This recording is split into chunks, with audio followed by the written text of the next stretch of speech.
So these people here contributed to prepare this talk, so people at Mercator. But of course, the Copernicus Marine Service involves a lot more people across Europe, but not only, as I will explain in my talk. So I will explain what is the Copernicus Marine Service. It's about complementarity between models and observations, but it's also about European scientists working together. It's also R&D achievements, and finally I will show you a couple of use cases and what training material we have available on the website. So first, the Copernicus program is a large Earth observation program from the European Commission. So the idea is to give Europe capacities to observe the Earth, autonomous capacities. So there is a space part that we already talked about. And there are 6 services, the atmosphere, marine service, the land service, climate service, emergency and safety. So the marine service is implemented by Mercator Océan.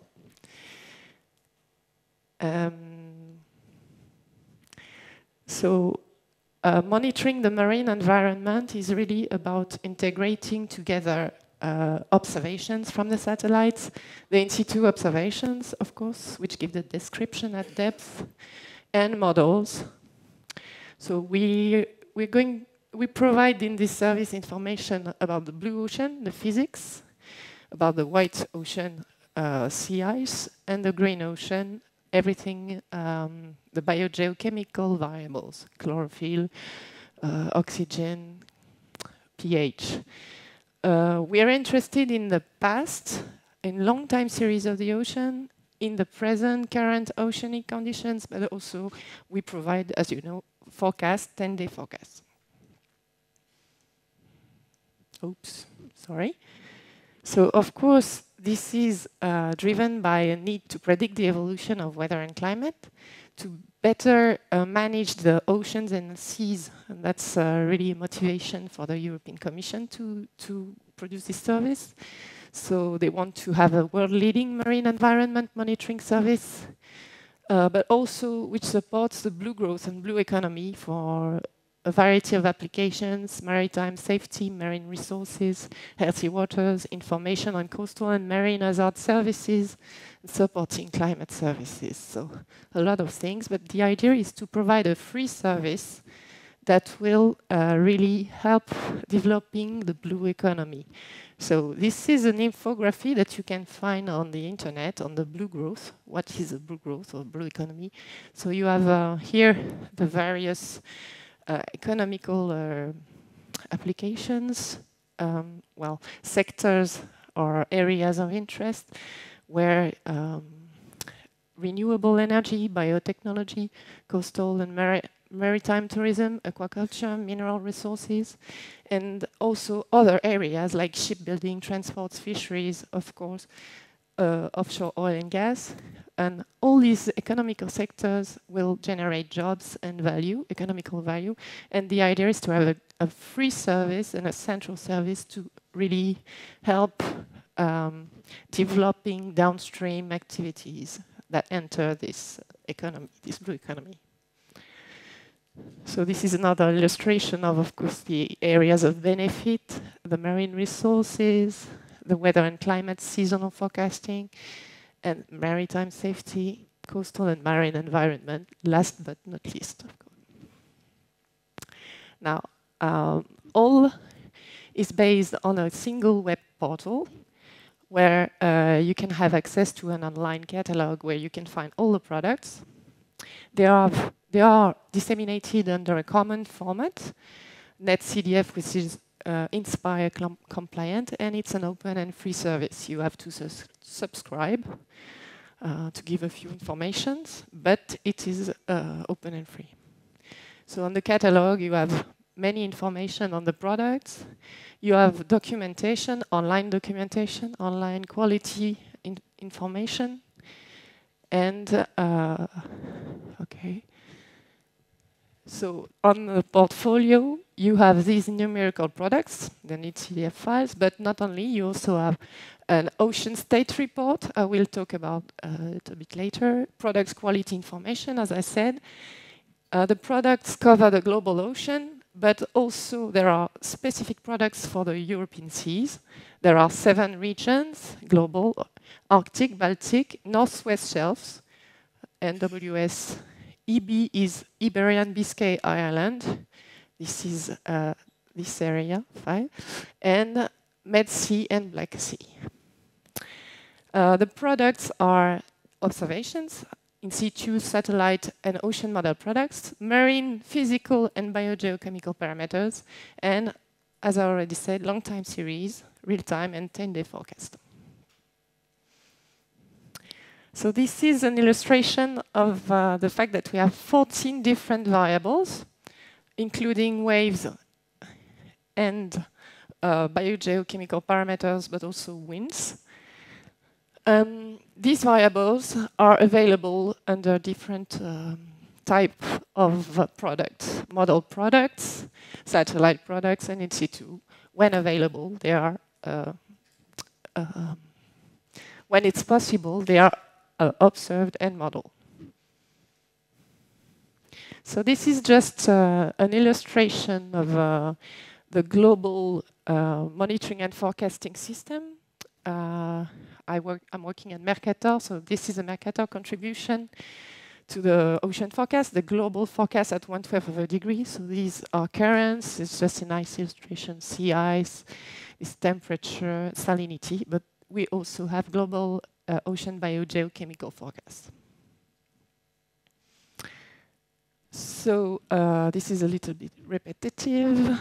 So this is just to say, of course, you know that in situ observations will help give a description at depth. The satellite observations only really cover the surface. But what we deliver in the Copernicus Marine Service is mainly level 3 and level 4. So as you heard about EUMETSAT, they are delivering level 1, level 2. We are delivering integrated satellite products. So I will give more details. And the ocean models cover from the surface to the bottom. We have long time series we call reanalyses and real-time products and forecast. And these are 3D gridded products. Daily outputs hourly at the surface. So these products are not all produced by Mercator, as I said. They originate from a network of producers around Europe. Still working? Yeah. So they are state-of-the-art, and they are originating from 2 main categories of producer. We have thematic data assembly centers, really taking care of the observations, and monitoring and forecasting centers, which produce the model outputs and forecast. So inside the Copernicus Marine Service, you have 4 thematic assembly centers, 1 for sea level, 1 for ocean color, 1 for sea surface temperature, sea ice and wind, and 1 for in situ observations. While the monitoring and forecasting centers, so running models, they are separated into regional forecasting centers. So you have the Arctic, the Baltic, the Atlantic, European Northwest Shelves, the Iberian Biscay Irish Seas, EBMFC, the Med Sea, the Black Sea, and the global ocean.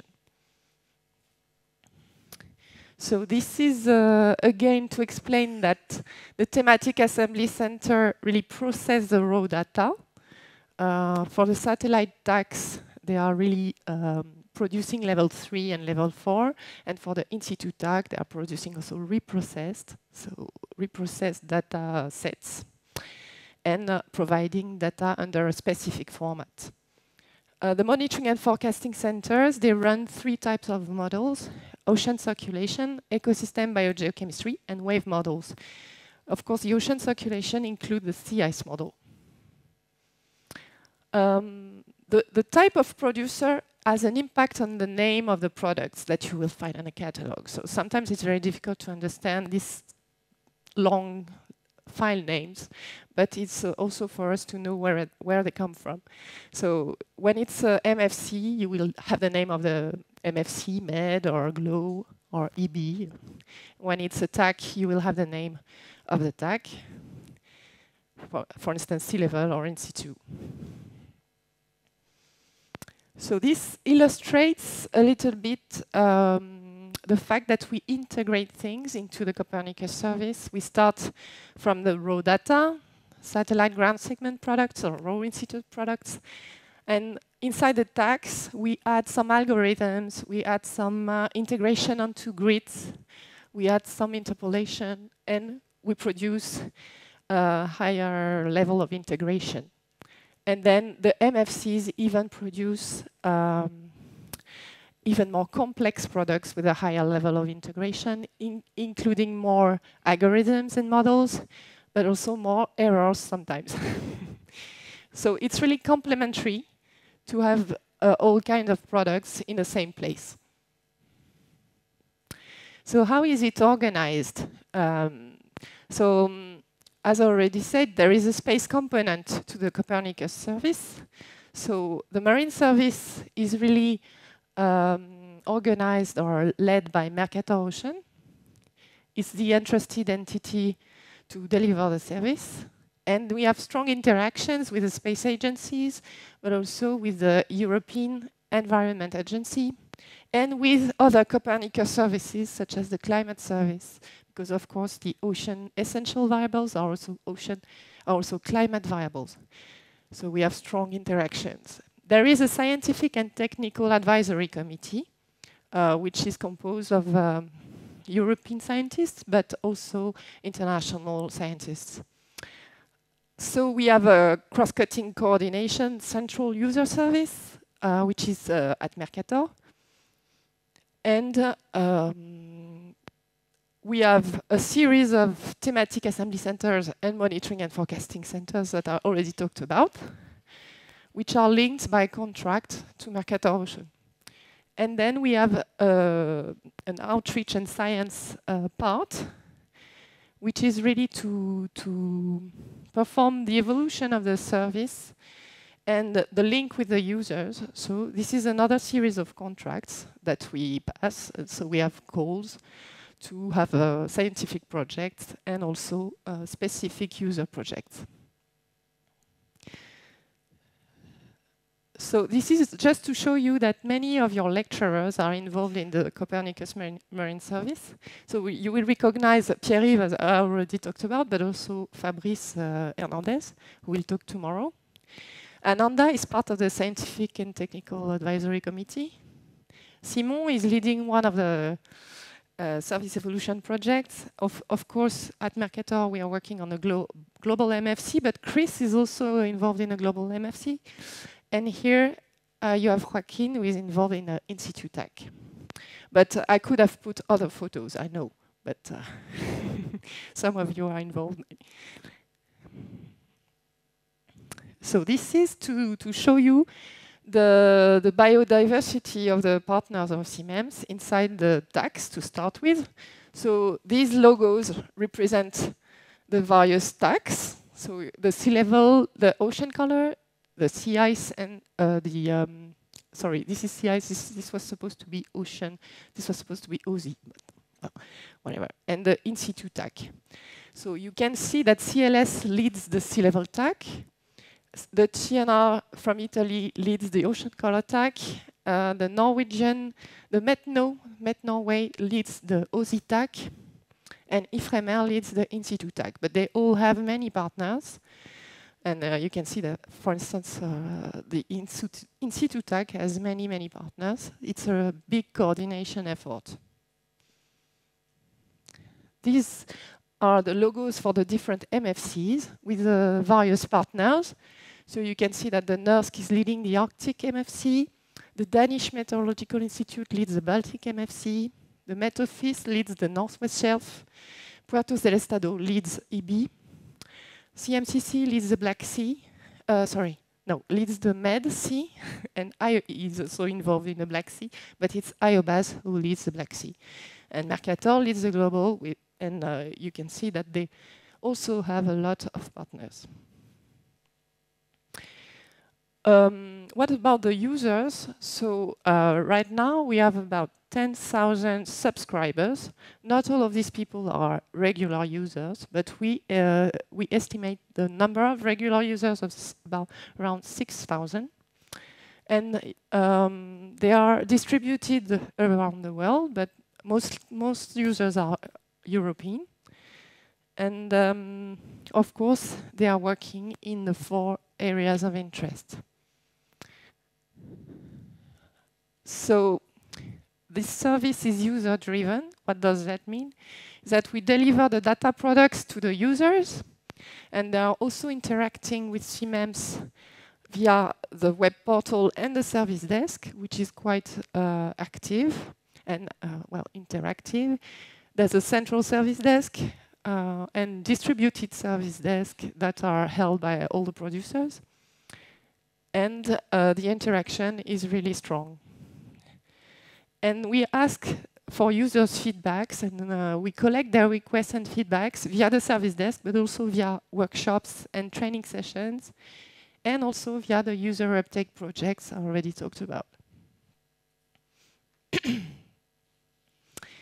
So, about this complementarity between observations and models, of course, you can imagine that in this big system of systems, we have tags for the observations, we have MFCs for the model. So of course the MFCs use the data from the tags. So there is an interaction here. Then inside the MFCs, some MFCs use global boundary conditions. So there is an interaction in between MFCs. So all of this has to be animated in some way. But it's really interesting to be working in the same group. And finally, these observations are delivered together with the models. So all of this involves a strong technical coordination. So we've put in place a change management process and review processes. Right now, it's once a year. We have a big version, and all the producers gather, and we have a big review process. And so that's a lot of engineering and administrative work involved too.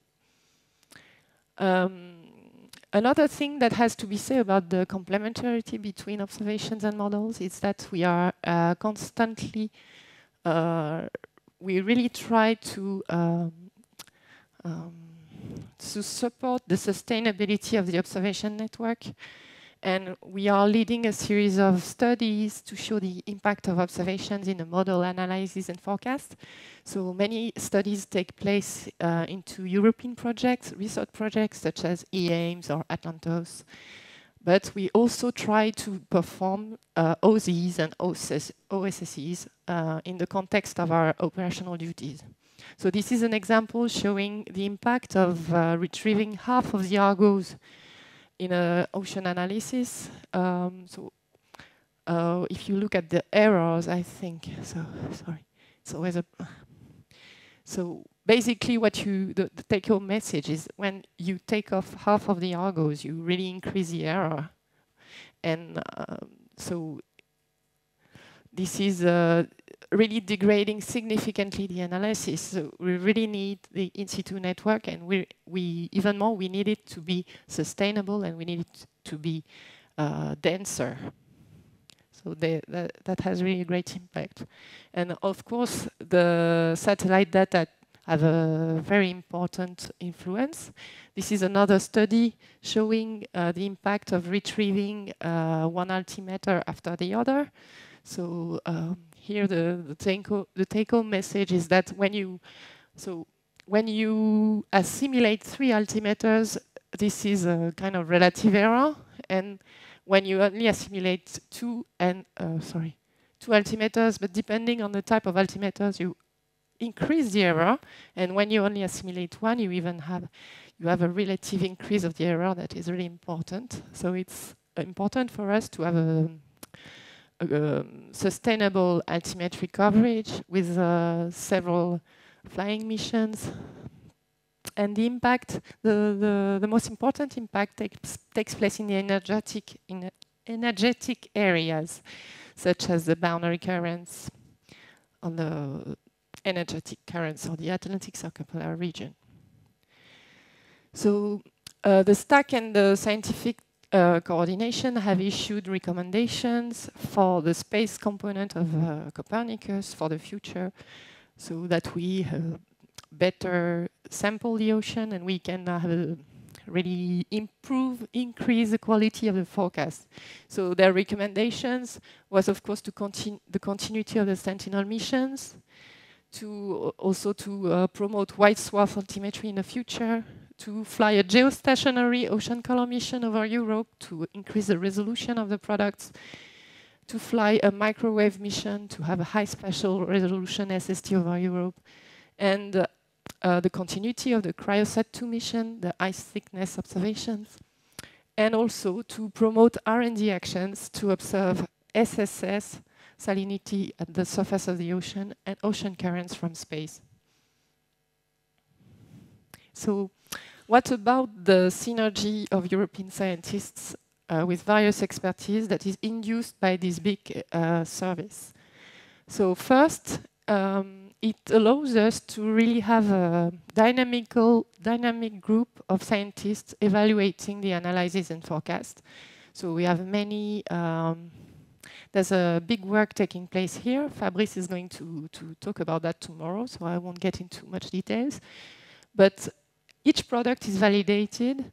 We try to respect GODE Ocean View standards, and we try to produce documents for each of the products and try to update them as much as we can and produce online statistics as recent as possible. And this work is going to improve in the coming years. Another big effort, a common effort in between CMEM scientists is the Ocean State Report. So this report is quite big. I don't know if some of you have heard about it. It's really an impressive work studying the variability and the trends in the ocean for the ocean parameters, the essential ocean variables. And it involved more than 80 people around inside CMEMS. From more than 25 European institutions. So we're going to have one each year. So there is one currently under review in Journal of Operational Oceanography. And this work is led by Carina von Schuckmann. And here you can't see because it's too small, but this is a summary of the trends. So it's not surprising. The results, of course, you've heard about that already. The results is a warming of the global ocean, of course, the sea level rise, the sea ice extent diminution in the Arctic. But the idea of this report is really to regionalize the results and to answer the needs of the European environment agencies and for indicators really closer to the people, like water quality, etc. So make the bridge in between this scientific approach and the indicators that really matter to the people. So, and also to increase the collaboration between this group and other groups doing the same thing over the world. So, of course, this group of scientists made a lot of R&D achievements, so I won't explain all of them here, because a paper has just came out on the Mercator Ocean Journal that you can find online on the Mercator Ocean website.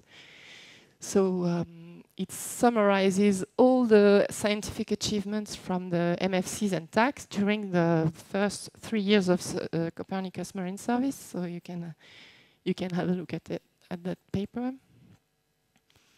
And really the R&D part of this Marine Service, we call it service evolution. And it's really to make the analysis of what R&D studies are needed to make the service evolve corresponding to user requirements. So we have to transform the user requirements into achievable service evolution objectives. So the users can want everything. So they can ask for some evolutions that can be contradictory. So we have to decide and transform that into changes in the systems. And of course, we have to ensure that the monitoring and forecasting capabilities are state of the art. And we want to focus on activities that are really core service that can be done at the pan-European scale, and leave the downstream activities for the national, for the business, for the national centers, etc.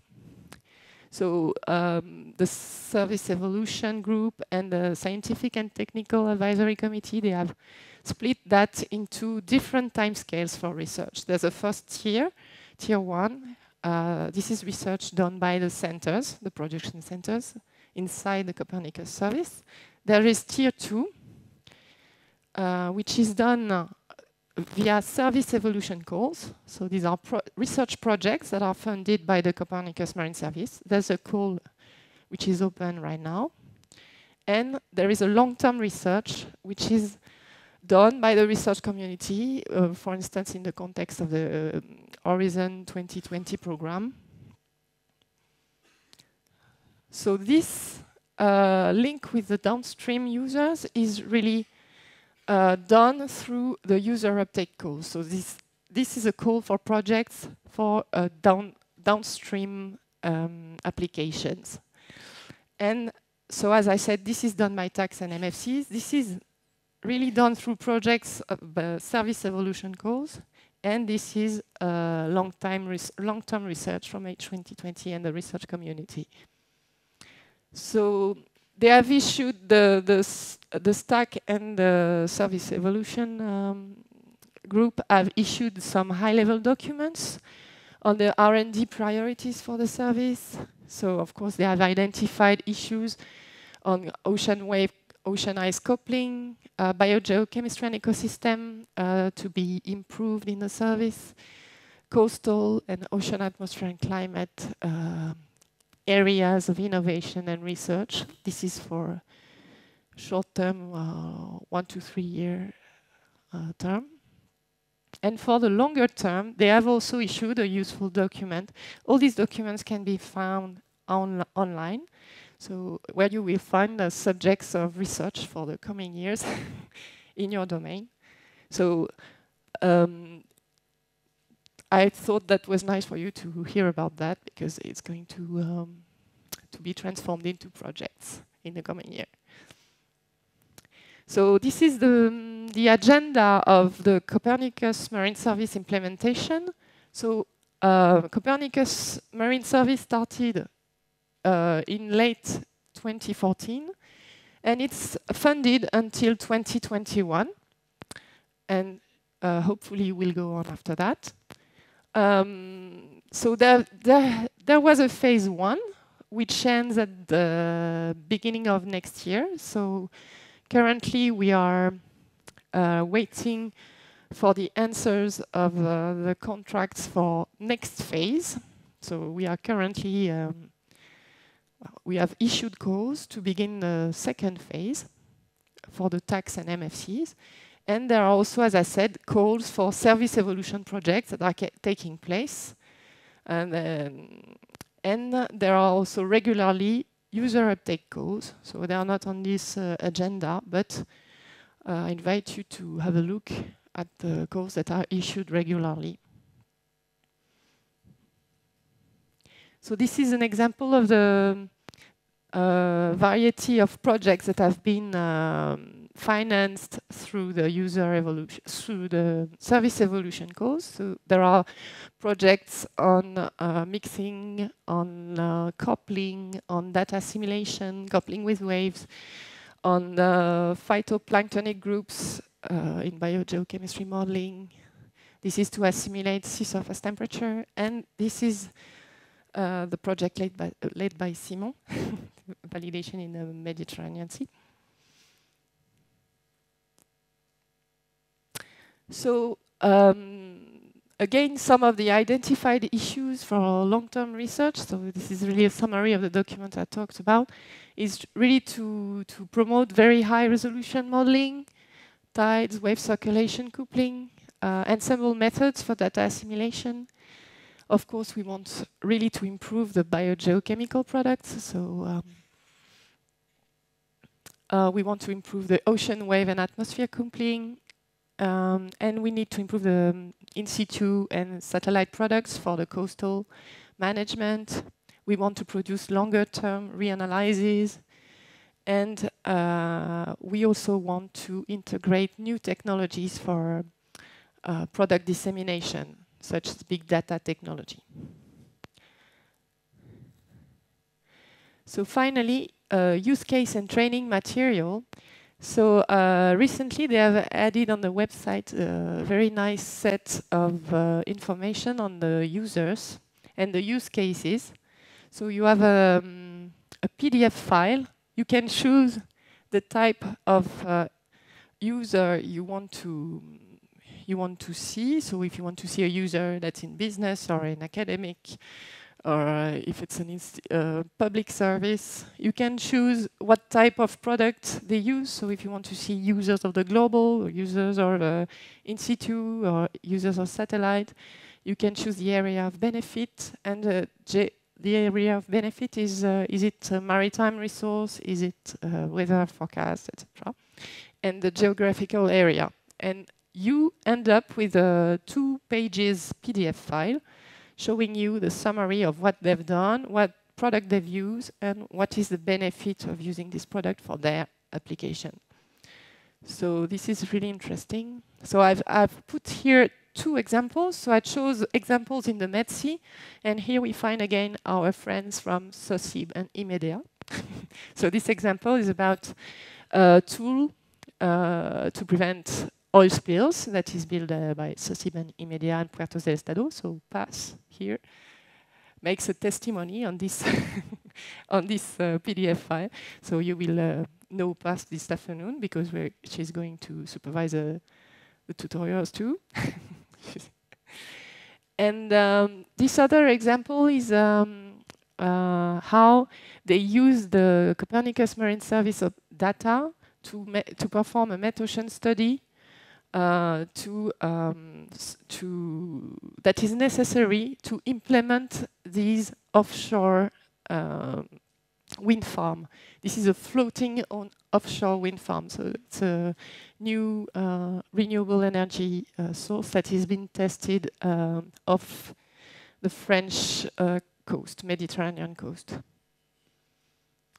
So another interesting thing is that you can submit your own use case online. If you are a user and you want to show what you've done with the products, you can perform and submit your own use case so that it's available for others. And you also have access to many training material, such as lectures from other training sessions that are already available. But I guess that the lectures that have been filmed during this session will also be available from this site. And you can, I hope that in a few weeks you will be able also to access the training material that we're going to use this afternoon from this website. And probably more to come, such as very simple scripts to learn how to download and view the data. So we'll conclude with the general idea that this Copernicus Marine Service is really a major achievement for operational oceanography in Europe. It's a really big effort to make people work together and maintaining state-of-the-art systems, improving the offer, and developing a user base to show that it's really useful and sustainable. And of course, the R&D activities are very important, and the links with the oceanographic community is very important. So we need you. Join us. You can join. You can know more by connecting to these forums or asking the service desk. And so you have all the links here. And thank you for your attention.